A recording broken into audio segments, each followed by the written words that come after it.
welcome to the Fleet Safety Council Hamilton Niagara Spring Seminar. I'm Courtney, your MC for today, and I love to see so many familiar faces and some new ones as well. Before we get started, I just want to thank our sponsors because none of this would be possible without them. So I'd like to thank Alan from Cameramatics, Gitu from Compliance Mentors, Ward from Fleet Metrica, Kevin and Jim from ISB Global, Bruce Outridge from Lead Pedal Media, Janet from Nordrux, Jim from Ontario Truck Driving School, and Kim from Transrep and National Recruiting and Retention Symposium. Now, to officially welcome everyone on behalf of the Hamilton Niagara chapter, please join me in welcoming our chapter chairperson, Gitu, who will also lead us in a moment of silence.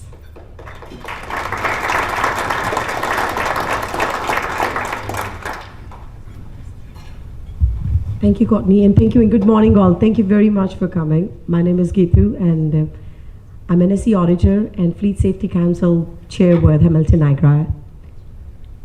Working as a transportation consultant with Compliance Mentors, I really would like to share my experience with, before I go further, with Fleet Council. And I would like to request, I know there are a few faces here who's not a part of a council, any council or any chapter, would request them if they can join, or contact Charlie or anybody who's on the crew today. And you'll be surprised and amazed to know that ample of an experience this group have, along with the network, and that too, the cost, zero cost. So, and the best chapter I would like to say is the Lofty chapter. Do you guys know which one is that? Markham? Hamilton Niagara. So that's the one. So before I move further, I would like to really see if anybody who can stand may stand. And I would like to read the moment of silence for an Ontario worker will die from workplace injury or an occupational disease today. Let us join together in a moment to honor their lives and reflect on how we can ensure every worker arrives home healthy and safe.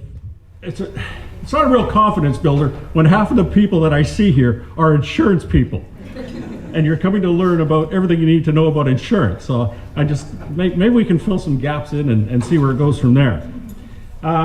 What I'd like to do though is let you know how it is that we came up with the with our topic for the day.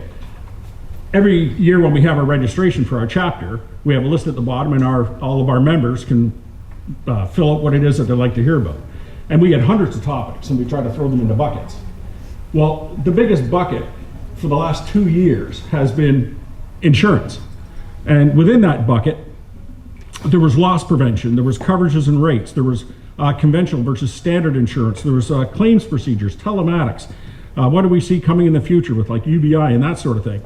So we tried to divide those down into buckets, and that's what we came up with for today. We took everything that our chapter hadn't yet handled other than one, and thought this might be a great idea for the seminar. So obviously it was, because the sales were robust right from the start, and unless I'm misinformed, we have sold out.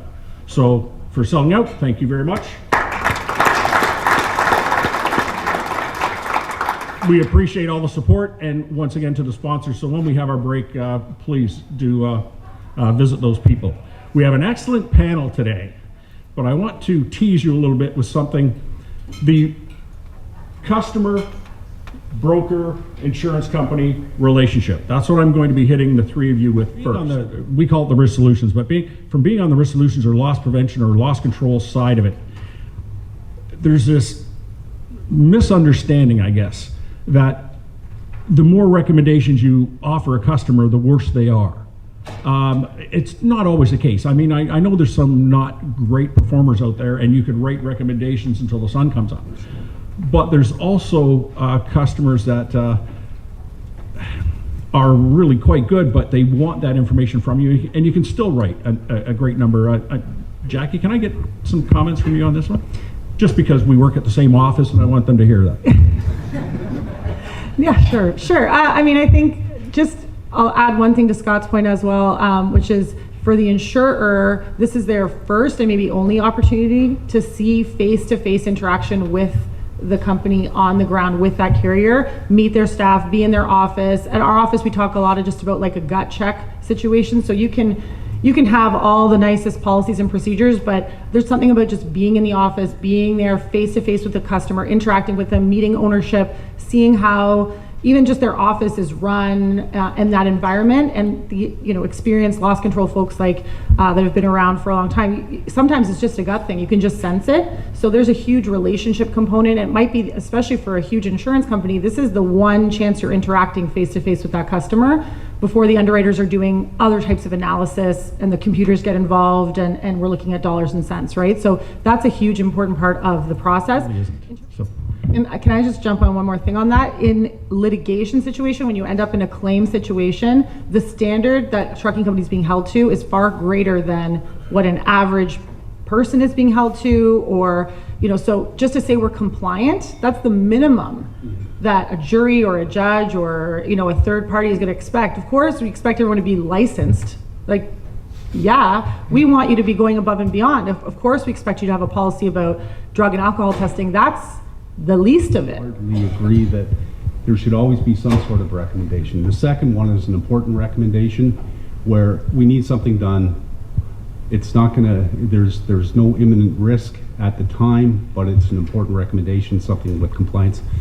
And then for those very large carriers that, as was discussed here, that, maybe the LP person does not give any recommendations, well, we would give some sort of best practices, because there's always something that can be done better.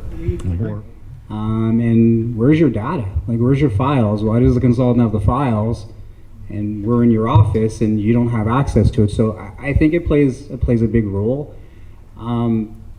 Combination of both would be my answer also. Like, the consultant may not have to attend, but we'll pretty well know which direction it's going in. But there's a lot of good consultants out there, and if you're in the room, excellent. And so thank you for being here. Thank you for sharing.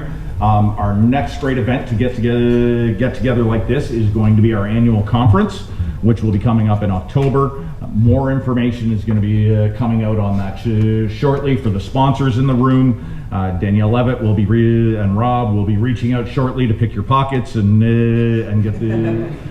get everything taken care of that way, so we can have that done. But I do. Time industry veterans Mark Seymour, Stephen Laskowski, and Mike McCarron. Some of you know him as Ace. They will open up with the state of the industry, which is always good information to have. And then we have a great list of other folks. If you imagined what it would like if I were to walk through this room carrying a very full, very hot cup of coffee, I would have to walk really, really carefully, because if anybody bumped me just a little bit, the contents of that cup would go everywhere, right? If, however, I were dumping that cup pretty regularly, I could walk through the world pretty confidently and somebody could bump me, no problem. The coffee's not going to spill everywhere. The problem with these stress cups, we're expected to manage our stress and do it all the time, right? Work, take care of the house, take care of our health, take care of our bodies, take care of our kids, take care of our relationships. And with jobs like the ones you guys do, it seems to me from what I keep hearing, many of you are working or on call 24 hours a day, 7 days a week. That's not easy. And the feeling that I get from a lot of the people I work with who work hours like that, what I hear all the time is, it's just what I do. A lot of claims. I don't have big ones, maybe I have some small ones and things like that. Could you help us as a group and all that kind of understand why frequency and severity of claims are so important for the understanding from not only their rates, but how they run their business? Right. So, just in general, we could all understand the concept that frequency begets severity. So the more incidents that you have, the more chances are that you're going to have a big one.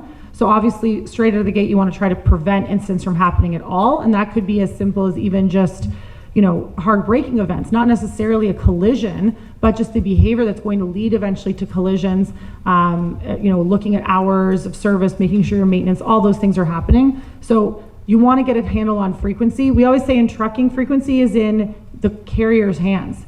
You guys can control the frequency, and this is through your driver management, your vehicle maintenance, your safety meetings that you're having, preventative actions that you're taking, looking at things before it actually happens. Frequency is on you. You cannot control If your driver's going to have a collision, or if you're going to have, 10% of your vehicles are likely to be in collisions this year, you're not going to be able to control whether that is a fender bender or if it's a fatality. The auto policy says, the insurer has the right to settle the claim. Larger retentions, you may have a bit more say, whether you pay that out of pocket. But yeah, I would say definitely key to have someone also inside your firm that has at least a minimum understanding of FNOL, first notice of loss, and the steps to settle that claim. We have 166748. There we go, we got it in the back. All right, well, congratulations to our winner. Thank you all once again for joining us today. Please have a safe trip home, and we look forward to seeing you at our next event.